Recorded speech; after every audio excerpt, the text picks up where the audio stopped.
पण या ठिकाणी सर्व काँग्रेस प्रेमींना पुन्हा एकदा उभारून दिला की काँग्रेस ही बलिदान, काँग्रेस पक्ष हा बलिदानातून उभारलेला आहे आणि त्यामुळं आपण सुद्धा या ठिकाणी आपल्या सर्वांचं मतदानात रूपी बलिदान द्यायचं आणि येणाऱ्या काँग्रेस विधानसभेसाठी पंचगावावरती आमच्या होऊ घातलेल्या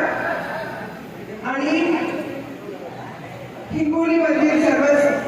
सगळ्यांची नावं घेतली तर इथंच वेळ निघून जाईल, कारण 11 वाजल्यापासून आपण इथे थांबलेलो आहोत आणि कुणाला जर इथे आपलं नाव घेतलं नाही. आज होणाऱ्या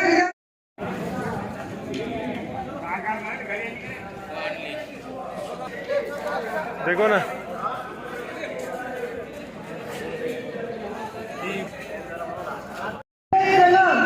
हिंगोली जिला बहुत अतिशय महत्वाचा रोल त्यांचा होता आणि त्यांनी नेहमीच मला भाऊ केल्यापासून सुद्धा एकनिष्ठतेने कशी परिस्थिती आहे ते कायम माझ्यासोबत सर्वच जण राहिले, पण त्यासोबत जे नेहमीच माझ्या पाठीशी खंबीरपणे राहिले अशी माझी विलास दादा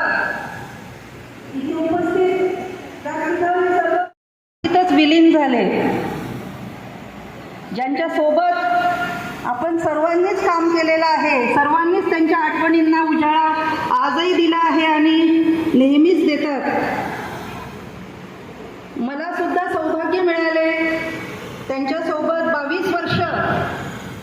खांद्याला खांदा लावून पक्षाचं काम करण्याचं आणि म्हणूनच त्यांच्या पुण्याईमुळे ही शिदोरी घेऊन आज मी तुमच्या सगळ्यांच्या समोर ठामपणे हिमतीला उभी आहे. राजीव सातव यांना मी सर्वप्रथम मनापासून विनम्र अभिवादन असतील.